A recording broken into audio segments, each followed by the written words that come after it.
महाशिवरात्रि की कहानी बहुत ही पौराणिक और धार्मिक मान्यताओं से जुड़ी हुई है।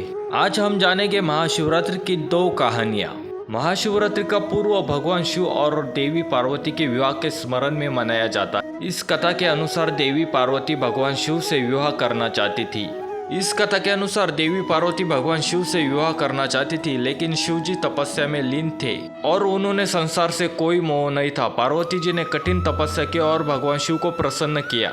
इसी पर्व को मानते हुए महाशिवरात्रि मनाई जाती है। पौराणिक कथाओं के अनुसार एक और कहानी है। महाशिवरात्रि से जुड़ी एक जंगल में बेलपत्र की कहानी बहुत ही प्राचीन और प्रसिद्ध है। कहानी के अनुसार एक बार एक शिकारी भूख से व्याकुल होकर जंगल में शिकार की तलाश में निकल गया।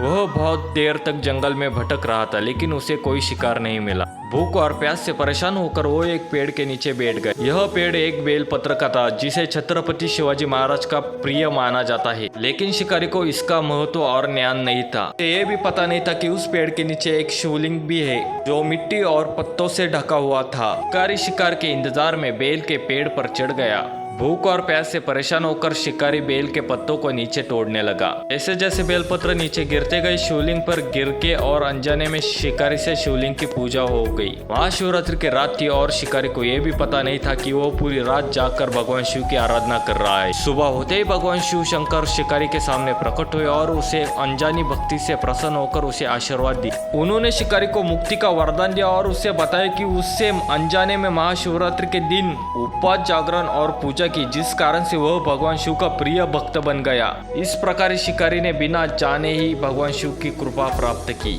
इस कथा से यह संदेश मिलता है कि सच्चे हृदय से की गई पूजा, चाहे जानबूझकर हो या अनजाने में, भगवान शिव को अति प्रिय है और भक्तों को उनका आशीर्वाद मिलता है। यह थी महाशिवरात्रि की दो कहानी। आपको वीडियो अच्छा लगा हो तो हमारे चैनल को सब्सक्राइब करो, क्योंकि हम महादेव और राम जी के इसी प्रकार के वीडियो लाते रहते हैं।